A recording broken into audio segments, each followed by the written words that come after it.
Nikita Mirzani resmi ditahan oleh Polda Metro Jaya untuk dugaan kasus pemerasan. Kabar penangkapan Nikita Mirzani ini menuai berbagai reaksi di media sosial. Sejumlah netizen yang budiman menyinggung nama Hotman Paris yang diketahui berteman dengan Nikita Mirzani. Sebelumnya, nama Nikita Mirzani dilaporkan ke pihak berwajib setelah diduga melakukan pengancaman dan pemerasan kepada Reza Gladys. Tidak hanya dirinya, sang asisten Mail Saputra juga ikut dilaporkan dalam kasus tersebut. Setelah resmi ditetapkan sebagai tersangka, Nikita Mirzani dan Mail berjalan keluar dari kantor kepolisian sambil bergaya ala model di atas panggung catwalk. Kabar mengenai Nikita Mirzani yang resmi ditahan dan ditetapkan sebagai tersangka ini kemudian ditanggapi beragam oleh netizen yang berbakti di media sosial. Salah satu netizen yang budiman menyinggung nama Hotman Paris yang diketahui sebagai teman Nikita Mirzani. Nikita Mirzani sebelumnya dituding melakukan pemerasan terhadap Reza Gladys dengan total 4 miliar rupiah. Karena aksinya ini, Nikita Mirzani dan sang asisten Mail Saputra kemungkinan mendapat hukuman paling lama 20 tahun penjara. Nah, gimana nih menurut netizen yang terhormat? Silahkan berkomentar ya. Pokoknya apapun yang keluar dari mulutnya Nikita, netizen pasti percaya secara apa yang keluar dari mulutnya Nikita itu berdasarkan data dan fakta. Iya, dan gua salah satunya, tapi itu dulu sebelum ada yang ngelaporin, sebelum ada beredarnya rekaman suara, sebelum ditetapkan jadi tersangka, sampai akhirnya ada yang pakai baju oranye tulisannya tahanan. Gila-gilanya emang pendukungnya si NM itu ya, masih aja bilang pahlawan, masih aja bilang superhero, pahlawan kebajikan, menuntaskan skincare abal-abal. Kalian tuh sebenarnya tutup mata, tutup telinga, tutup hati apa gimana? Yang pertama kali ngebuka kedok itu tuh Doktif. Kalian harus inget ya, Doktif. Oke, ya. Terus tiba-tiba si NM ini ikut-ikutan nimbrung, ya, seolah-olah dia yang ngebongkar, dia yang keluar-keluar. Jadi kalau seharusnya ada yang minta duit itu harusnya Doktif. Ngapain NM tiba-tiba ikut minta duit? Meres coba. Cuma modal dia keluar-keluar ngejelek-jelekin, ngejatuhin. Nggak pantes.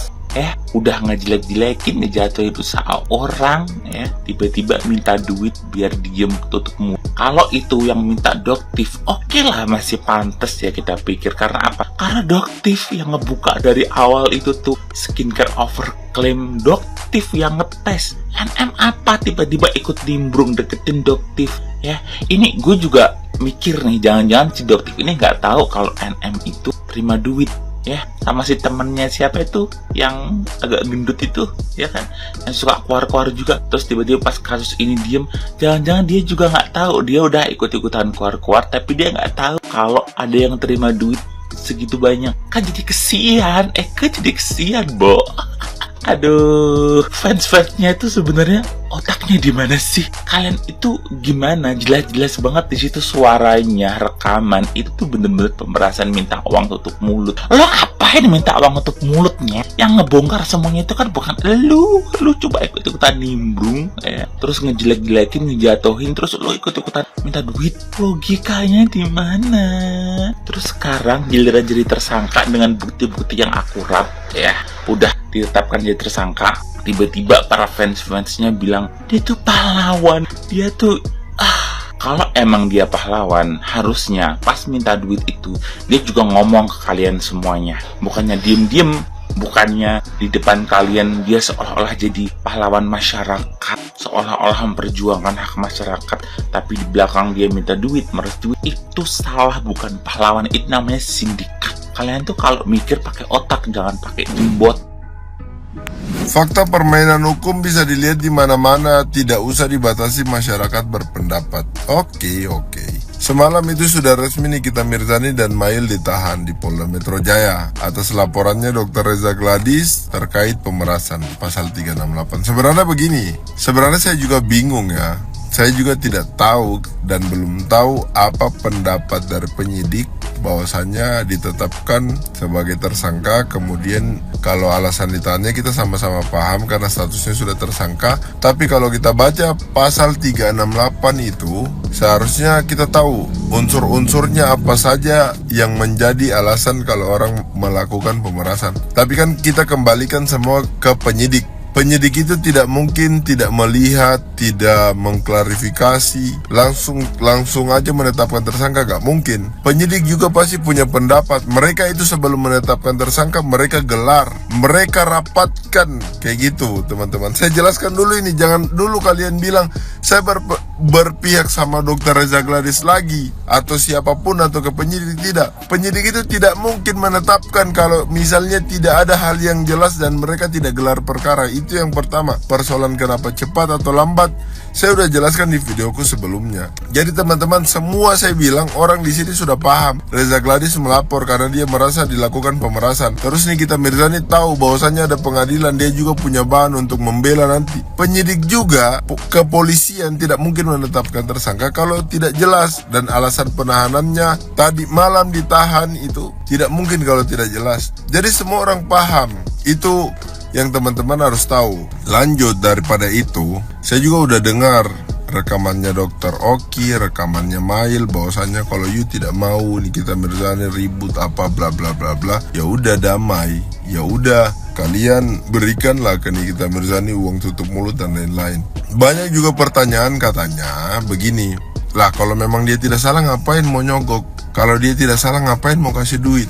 Itu kan. Saya juga di sini sampaikan ya, saya pertama respect juga sama Nikita Mirzani. Pertama karena dia membongkar mafia skincare. Sebenarnya menurut kalian siapa yang paling penting? Orang yang membongkar mafia skincare? Mafia skincare itu yang lebih jahat ataukah orang yang membongkar itu mafia skincare? Kalian bayangkan kalau tidak ada juga Nikita Mirzani, berapa banyak muka orang yang hancur karena merkuri, hidrokinon. Jadi teman-teman, tapi kita paham bahwasanya Indonesia ini negara hukum. Semua diatur oleh hukum, semua ada regulasinya, biarkan sesuai daripada prosedural. Nikita Mirzani senyum-senyum aja itu karena dia tahu dia bisa, dia ada bahan mungkin untuk membela di pengadilan. Nggak jadi masalah.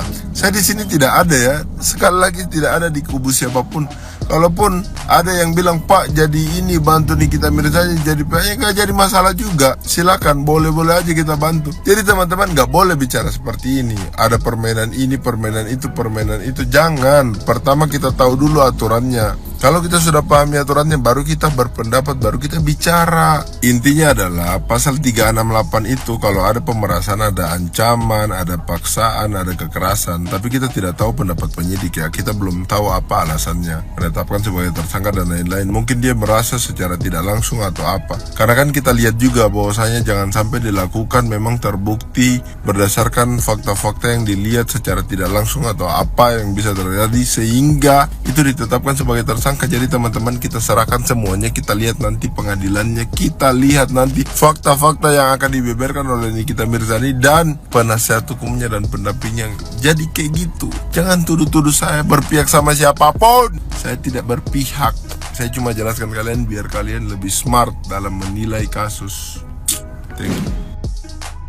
Omongan Bunda Korla menjadi kenyataan beberapa tahun yang lalu guys. Beberapa waktu yang lalu ini Bunda Korla ini pernah ada masalah dengan Nikita Mirzani pada saat itu. Pada saat tinggal di Jerman, awal-awal ingin masuk ke Indonesia, ingin pulang ke Indonesia dan masuk TV itu, Bunda Korla dan Nikita Mirzani itu ada permasalahan guys. Nah pada saat itu kalau tidak salah pada saat Bunda Korla mau pulang itu untuk acara-acara TV itu, yang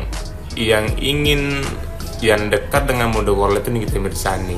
Nah nggak tahu kenapa tiba-tiba ada masalah, dan sebelumnya itu Nikita Mirzani itu buat challenge buat Bunda Korla. Nggak tahu ya kalau semisal viewersnya atau penontonnya sekian ratusan ribu, Nikita Mirzani kasih uang lah. Tetapi pada saat itu ada masalah antara Bunda Korla dan Nikita Mirzani minta balik uang itu, dan dibongkar abis-abisan aib Bunda Korla ini. Dibilang lah seperti ini, seperti itu, dibilangnya ini laki-laki, dibilangnya bau busuk lah. Ternyata banyak lah ya guys yang terjadi permasalahan itu. Dan di situ Bunda Korla tuh sangat-sangat trauma guys, sampai Bunda Korla itu pipis celana di pesawat guys. Bunda Korla ngomong lah di media bahwa udah sekarang kamu boleh terbang bebas, sekarang kamu bisa bebas menghakimi seseorang, mensolimi seseorang, tapi tunggu suatu saat kamu akan kena, tunggu suatu saat kamu akan merasakan penderitaan itu.